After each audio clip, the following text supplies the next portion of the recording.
നമസ്കാരം. റീഡിംഗ് തുടങ്ങുന്നതിന് മുൻപ് ഒരു ചെറിയ കാര്യം. ഇതൊരു ജനറൽ റീഡിംഗ് ആണ്. അതുകൊണ്ട് തന്നെ എല്ലാവർക്കും ഒരുപോലെ ബാധകമാവണമെന്നില്ല. നിങ്ങൾക്ക് റിലേറ്റ് ചെയ്യാൻ പറ്റുന്ന കാര്യങ്ങൾ മാത്രം പോസിറ്റീവായി എടുക്കുക, ബാക്കിയുള്ളവ വിട്ടുകളയുക. ഇവിടെ 6 കാർഡിൻ്റെ ഒരു സ്പ്രെഡാണ് എടുക്കുന്നത്.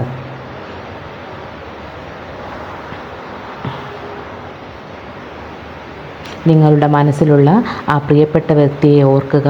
അവരുടെ പേര് 3 പ്രാവശ്യം മനസ്സിൽ പറയുക. നമുക്ക് ബോട്ടം കിട്ടിയിരിക്കുന്നത് നൈറ്റ് ഓഫ് സോർട്സ് ആണ്.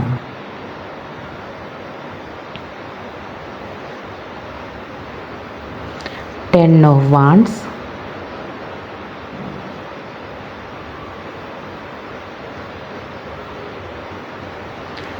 Six of Cups,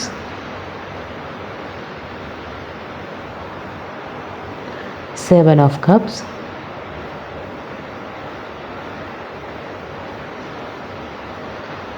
Seven of Swords,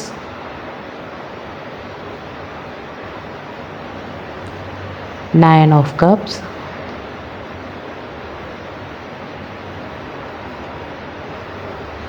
Ten of Swords.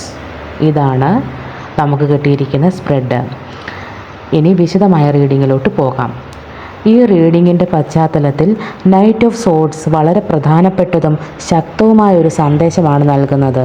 ഈ കാർഡ് സൂചിപ്പിക്കുന്നത് സാധാരണയായി ചിന്തിച്ച് നിൽക്കാതെ പെട്ടെന്ന് പ്രവർത്തിക്കുന്ന ഒരു എനർജിയാണ് ഈ കാർഡിലുള്ളത്. ഇത്രയും കാലം മടിച്ചു നിൽക്കുകയോ അല്ലെങ്കിൽ കാര്യങ്ങൾ വൈകിപ്പിക്കുകയോ ചെയ്ത വ്യക്തി ഇപ്പോൾ പെട്ടെന്നൊരു തീരുമാനമെടുത്ത് നിങ്ങളിലേക്ക് വരാൻ തയ്യാറെടുക്കുന്നു എന്നതാണ് ഈ കാർഡ് കാണിക്കുന്നത്. ഇനി വെറുതെ ഇരുന്നിട്ട് കാര്യമില്ല, എന്തും വരട്ടെ എന്ന് കരുതി വേഗത്തിൽ ഒരു തീരുമാനമെടുത്ത് മുന്നോട്ട് പോകാം എന്ന ആ വ്യക്തിയുടെ ഉറച്ച നിലപാടിനെയാണ് ഈ കാർഡ് കാണിക്കുന്നത്. ഈ സ്പ്രെഡിൽ 6 ഓഫ് കപ്സും വന്നിട്ടുണ്ട്. ഈ കാർഡ് നൽകുന്ന സന്ദേശം വളരെ ആഴമേറിയതും ഹൃദയസ്പർശിയായതുമാണ്.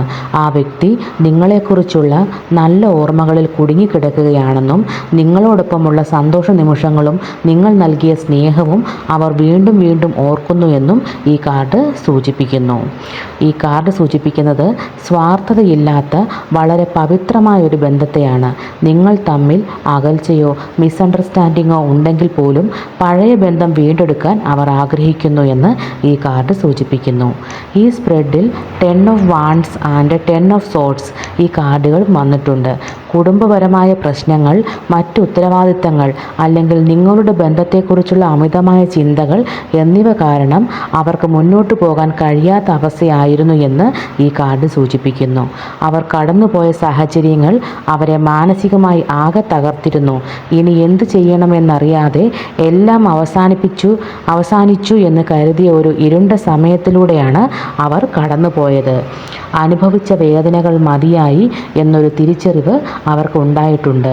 അവർക്ക് നിങ്ങളോട് സ്നേഹമുണ്ടായിരുന്നെങ്കിലും അവർ കടന്നുപോയ ഈ മാനസികമായ തകർച്ചയും ഭാരങ്ങളുമാണ് നിങ്ങളെ സമീപിക്കാൻ ഇത്രയും അവരെ വൈകിപ്പിച്ചത്. സ്പ്രെഡിലെ അടുത്ത 2 കാർഡുകളാണ് 7 ഓഫ് കപ്സും 7 ഓഫ് സോർഡ്സും. ഈ വ്യക്തി മനസ്സിൽ പലതരത്തിലുള്ള ഭയങ്ങളും സംശയങ്ങളും നെയ്തുകൂട്ടിയിരുന്നു.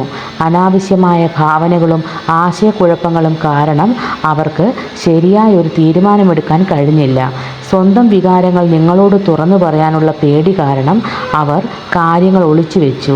ഇത്രയും കാലം മനസ്സിലുള്ള വികാരങ്ങൾ തുറന്നു പറയാതെ ഒളിച്ചു വെച്ചതും അനാവശ്യമായ ഭയങ്ങളും സംശയങ്ങളും കാരണം സ്വയം ആശയക്കുഴപ്പത്തിലായതുമാണ് ഇവർ നിങ്ങളിൽ നിന്ന് അകന്നു നിൽക്കാൻ കാരണം. ഇപ്പോൾ ഈ 7ൻ്റെ എനർജി മാറി വ്യക്തതയോടെ കാര്യങ്ങൾ മനസ്സിലാക്കി ധൈര്യത്തോടെ നിങ്ങളുടെ മുന്നിലേക്ക് വരാൻ അവർ മനസ്സുകൊണ്ട് ഒരുങ്ങിക്കഴിഞ്ഞു. ഈ റീഡിങ്ങിന് മനോഹരമായ ഫിനിഷിംഗ് നൽകുന്നത് 9 ഓഫ് കപ്സ് ആണ്. ഇതിനെ ടാരോട്ടിലെ ദ വിഷ് കാർഡ് എന്നാണ് വിളിക്കുന്നത്. നിങ്ങൾ ഏറെക്കാലമായി മനസ്സിലാഗ്രഹിച്ച ഒരു കാര്യം, അത് അവരുടെ തിരിച്ചുവരവോ ബന്ധത്തിലെ ഐക്യമോ ആകാം, അതൊടുവിൽ യാഥാർത്ഥ്യമാകാൻ പോകുന്നു. ഇത്രയും കാലം അനുഭവിച്ച് കാത്തിരിപ്പിനും ആ വേദനകൾക്കും ഒടുവിൽ സന്തോഷകരമായ ഒരു ക്ലൈമാക്സ് ഉണ്ടാകും. ആ വ്യക്തി വീണ്ടും നിങ്ങളെ സമീപിക്കുമ്പോൾ അത് വെറുമൊരു വാക്കിലോ കുറ്റബോധത്തിലോ മാത്രം ഒതുങ്ങില്ല. 2 പേർക്കും എല്ലാവർക്കും വലിയ ആശ്വാസവും സന്തോഷവും നൽകുന്ന ഒന്നായിരിക്കും. മനസ്സിലുണ്ടായിരുന്ന എല്ലാ ഭാരവും മാറി സ്നേഹവും സമാധാനവും തിരികെ ലഭിക്കും. ഈ കാർഡ് സ്പ്രെഡിൽ വരുന്നത് റീഡിങ്ങിന് വളരെ ശക്തമായ പോസിറ്റീവ് എനർജി നൽകുന്നു. കാത്തിരിപ്പ് വെറുതെ ആയിരിക്കില്ലെന്നും അർഹിച്ച സന്തോഷം തേടിയെത്തുമെന്നും ഉറപ്പിച്ചു പറയാൻ ഈ സ്പ്രെഡിന് ഈ കാർഡ് സഹായിക്കുന്നുണ്ട്. ഈ സ്പ്രെഡിൽ വന്ന എല്ലാ കാർഡും ഉറപ്പിച്ചു പറയുന്നുണ്ട് നിങ്ങൾക്ക് അർഹിച്ച സന്തോഷം നിങ്ങളെ തേടിയെത്തുമെന്ന്. ഇതാണ് കാർഡുകൾ വഴി പ്രപഞ്ചം നൽകിയ ഗൈഡൻസ്. ഇഷ്ടമായാൽ സബ്സ്ക്രൈബ് ചെയ്യണം, സപ്പോർട്ട് ചെയ്യണം. പ്രപഞ്ചത്തിനും നിങ്ങൾക്കും നന്ദി.